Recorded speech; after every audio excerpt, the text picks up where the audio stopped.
So we decided to go American this week, and we did a video already on our guacamole, so hopefully you'll have a chance to take a look at that. And today we are doing basically a marinade for fajitas or carne asada tacos. So this is our fajita that we have done with some beautiful skirt steak that we've got here. And we've got a melange of onions and bell peppers and garlic that we've fried in the skillet, all on a beautiful tortilla with a layer of our guacamole that you'll learn from the other video, a layer of creme fraiche, which basically we use in place of sour cream, and we've topped it off with our fajita meat, with a layer of our vegetable melange, with some cilantro and tomatoes that have been seasoned with a little bit of salt and pepper. Hope you enjoy it, and this is basically our take on fajitas.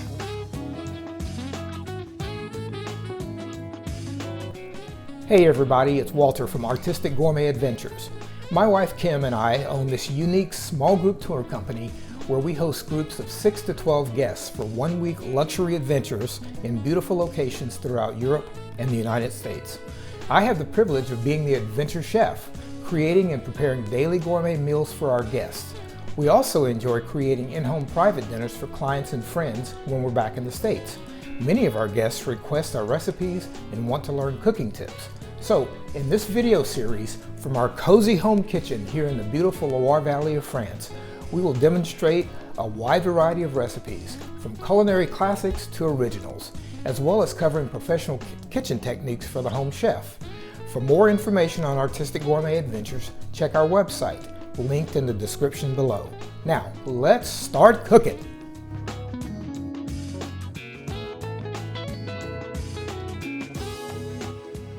Our first step to making some great fajitas or some great carne asada is, of course, our meat. And today I have chosen skirt steak.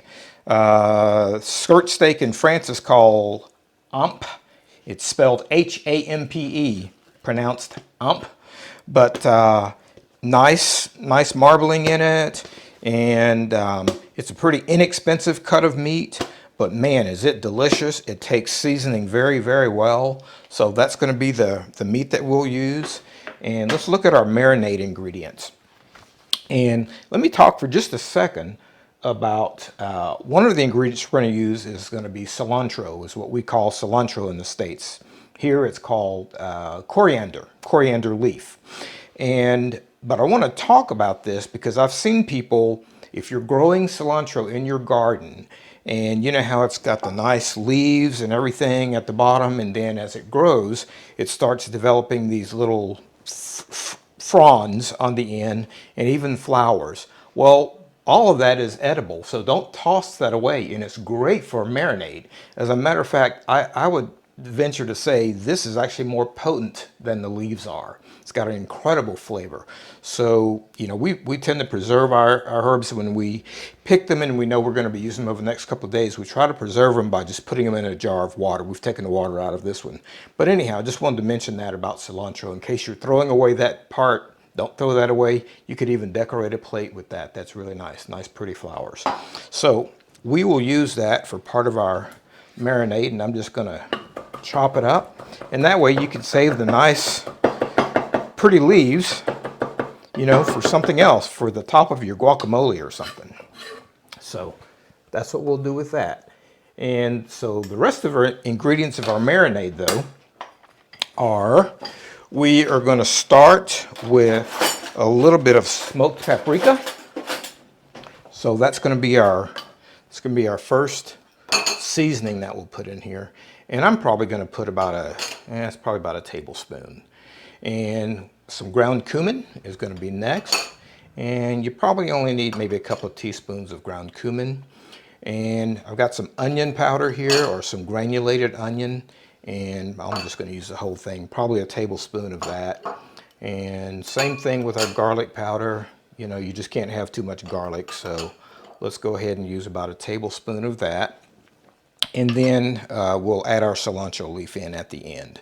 Now for the liquid portion of our marinade, we're going to use some grapeseed oil.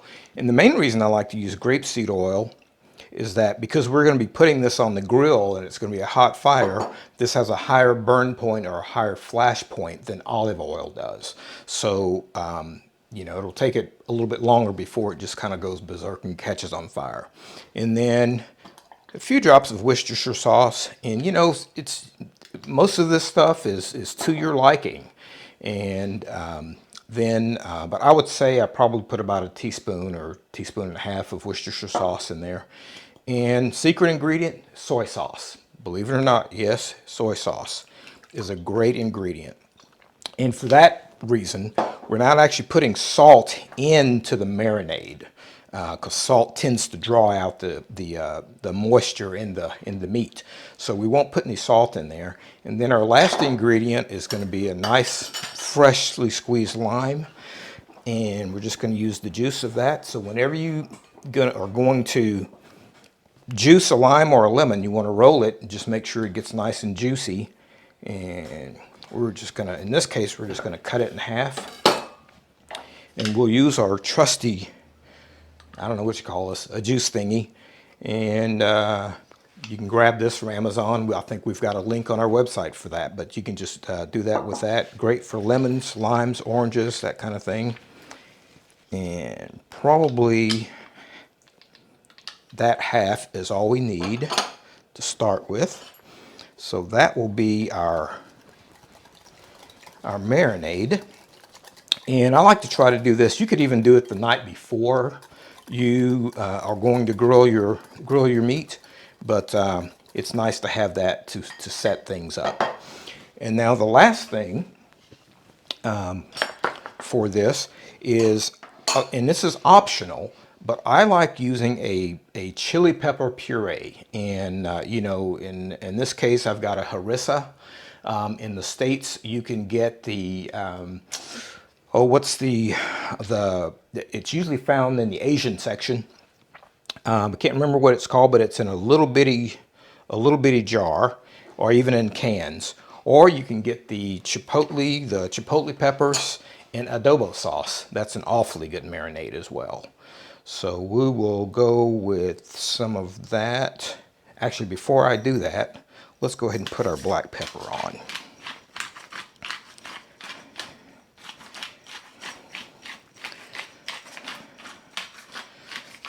A nice freshly ground black pepper. And don't be shy when you're putting on the black pepper. It's got a great flavor. And boy, freshly ground black pepper has an incredible aroma as you're just grinding it over that meat. So we just get that nice and rubbed in. And that is great.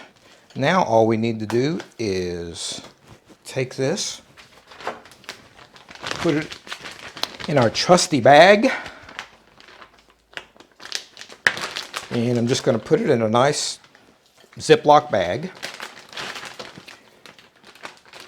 just like so. And then we'll add our marinade to that. Very nice.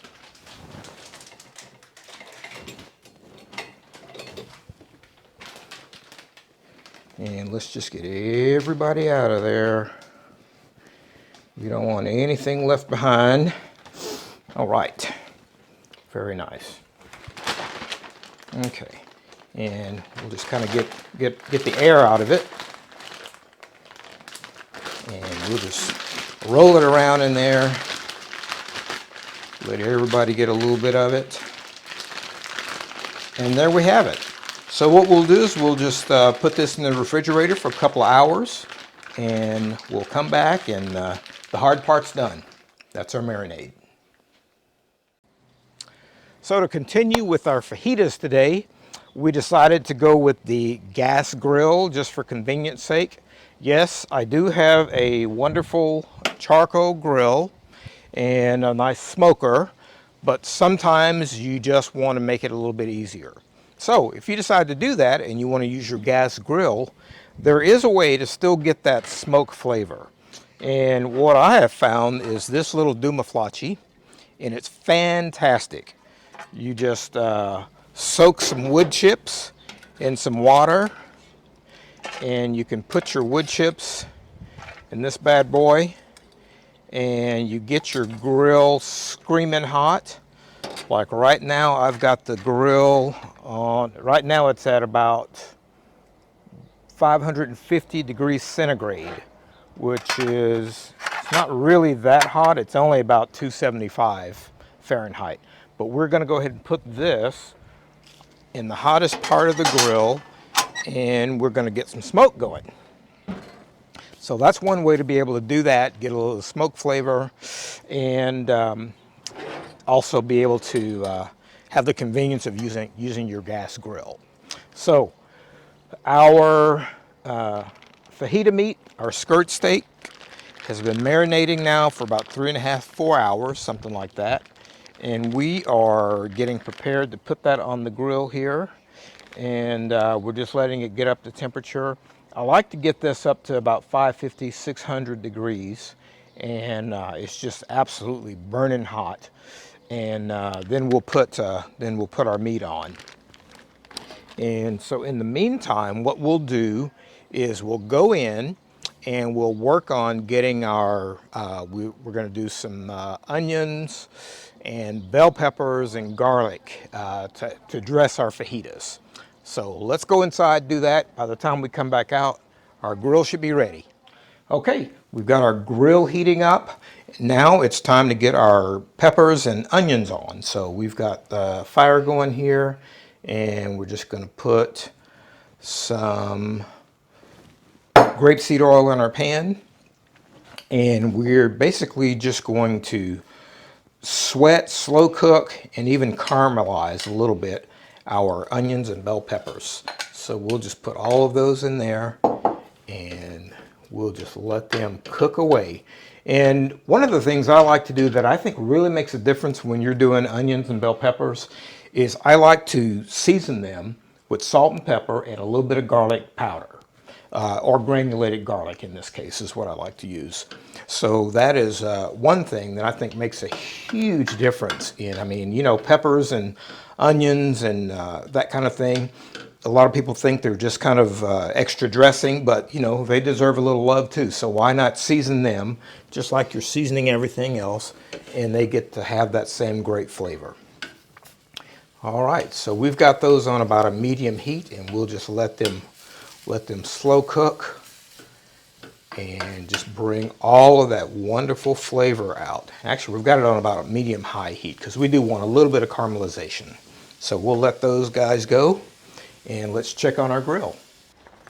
Okay, here we are at our grill, and I think earlier when I mentioned what the heat was on this, I said it backwards. We're actually at about 600 degrees Fahrenheit, and we're about 350 centigrade or 325 centigrade. So it's very, very hot.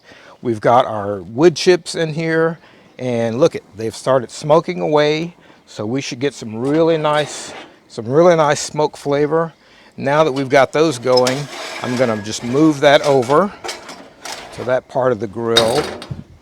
And for grins, we're just gonna brush a little bit of olive oil, or it's actually grapeseed oil.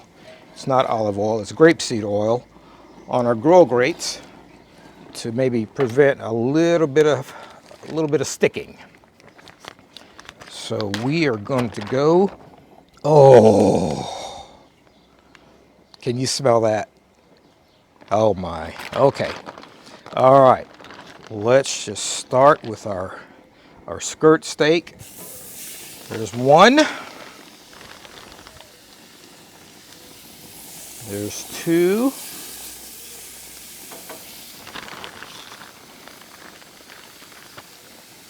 And three. All right. We'll just let those guys get going.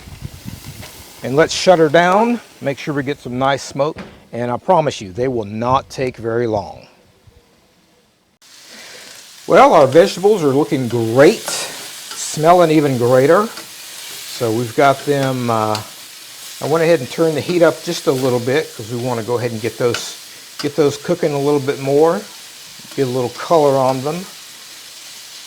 And we just want to get them wilted. And the thing about vegetables like this is that when you sear something and you saute it or you sweat it, it just brings out lots and lots of flavor. And even if you've got a really nice quality onion, you can really taste the sweetness in that onion. So that's why it's just so tasty to add these to your fajitas and things like that. So they are looking really great. And let's go check on our skirt steak, see how that's going. Okay, look at that. All right, so this was the first one we put down. Look at that color right there, very nice. So I'm just gonna turn this just a little bit. And this is a really thin piece of meat, so we don't need to cook it a really long time. So we'll turn it and we'll let it go just for a few minutes, and then we'll just flip it over. And the biggest mistake that you can make doing something like this is to overcook it, because you could always go back and put it in the skillet or put it on the stove to cook it a little bit more. But if you overcook it, it's too late to go back. So this skirt steak it's very tender. If you'll go ahead and cook it to about a medium rare, it's fantastic. Then we'll let it sit for probably 5-10 minutes while we're getting everything else prepared. During that time, it'll continue cooking a little bit, and the juices will concentrate in the meat as well. So we're going to go back inside and finish our vegetables. In the meantime, we'll get we've got a little skillet here that we'll put our vegetables on.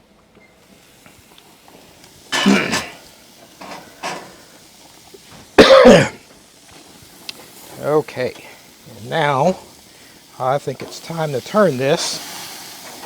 Look at that. Beautiful. Nice, beautiful color. Oh yeah, that'll be done in just a few minutes. Okay, and at this point, let's go ahead and add our salt. We didn't add any salt earlier when we were marinating because we wanted to make sure we didn't draw out the moisture in the meat. So now's the time we add our salt, and we'll come back and finish that. Look at these vegetables. Nice close up. Look at that. Oh, getting some nice color on them. We don't want to cook them to death, but we do want a little bit of caramelization.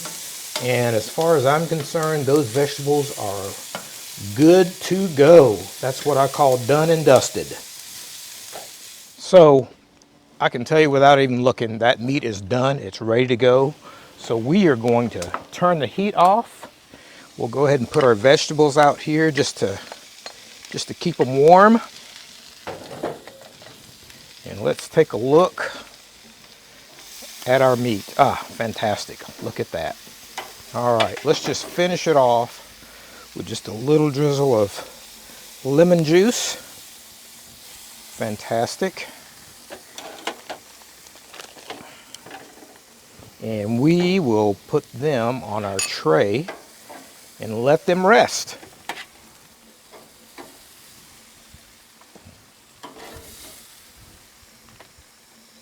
Okay.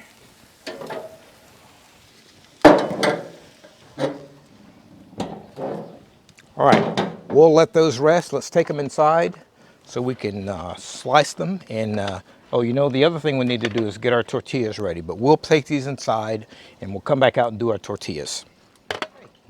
We've got our tortillas on. We'll let those all they need to do is get a little bit of heat on them, and they will be ready. So we'll go ahead and, once they start bubbling up a little bit, they're getting ready. So those are just about done.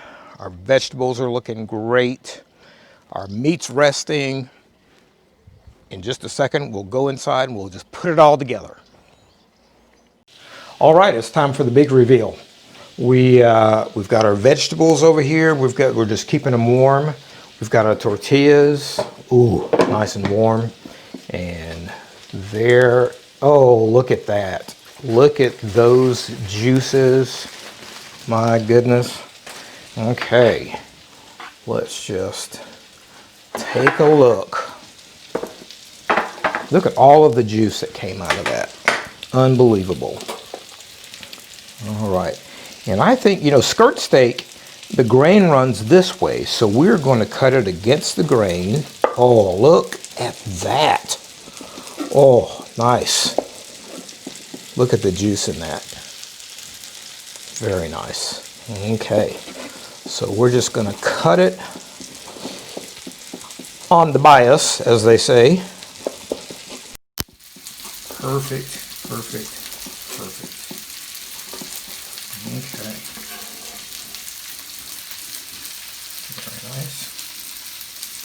Oh, this piece is about to fall off. I better taste it. Oh. Very nice. Oh, good. Okay. Well, that is kind of the end all and be all. It's really, really tasty. And you know, you could cut this even thinner. You could make sandwiches out of it. You could make a little fajita salad with it. I'm going to turn our heat down because we don't want our onions cooking anymore. Very nice. Oh, nice.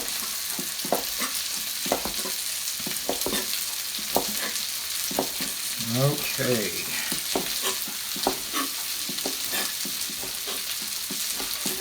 Great. All right, so the thing that I like to do, rinse my hands, and you know, when you go to a Mexican restaurant, oftentimes they'll bring your fajitas out in a dish like this. So what I like to do is to just put everything on that same little dish. Oh, listen to that sound. Very nice. Okay. And you could, you know, you could just bring that to the table just like that. And don't forget to pour a little bit of those juices over that meat. Fantastic.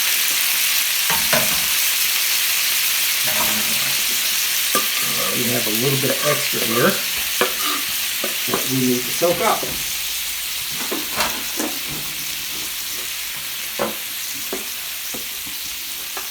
This is why a bench scraper comes in handy. Very nice. All right. So now, let's put one together, shall we? Okay, we've got, of course, here in France, it's a little bit difficult to find amazing tortillas sometimes, so they have it's kind of a combination flour and corn tortilla. In this case, this is what they call a corn tortilla. It's a little bit different than what we consider a corn tortilla, but it will certainly work. So let's just put down a little bit of our guacamole, and don't forget to go and check out our guacamole recipe. And we've got a video on our guacamole. And the other thing that you can't actually find in France is sour cream. So we are using something called creme fraiche. And creme fraiche is basically a very, very concentrated and heavier cream than just your regular heavy whipping cream.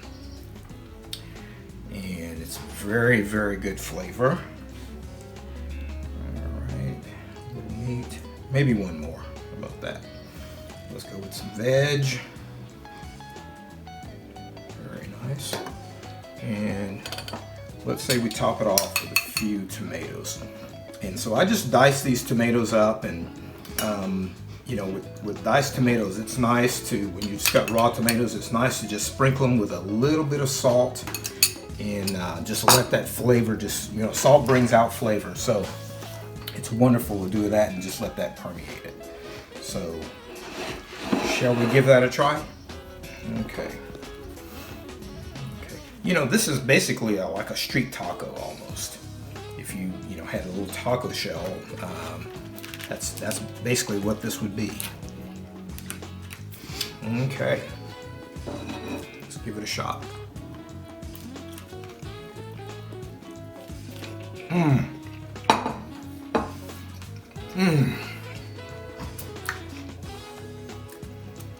It's Texas right here in France. I think I've mentioned before that everybody knows that the national food of Texas is Tex-Mex food and maybe barbecue. So we're exploring the Tex-Mex side today, but boy, hope you enjoy this recipe. Let me know if you do it. Thanks for watching. If you enjoyed this video and you'd like to see more, give us a thumbs up below and hit that subscribe button. It's free. And ring the bell if you want to be notified as soon as we release a new video. Also, let us know in the comments if you have any special recipe requests. We really appreciate you tuning in. See you next time.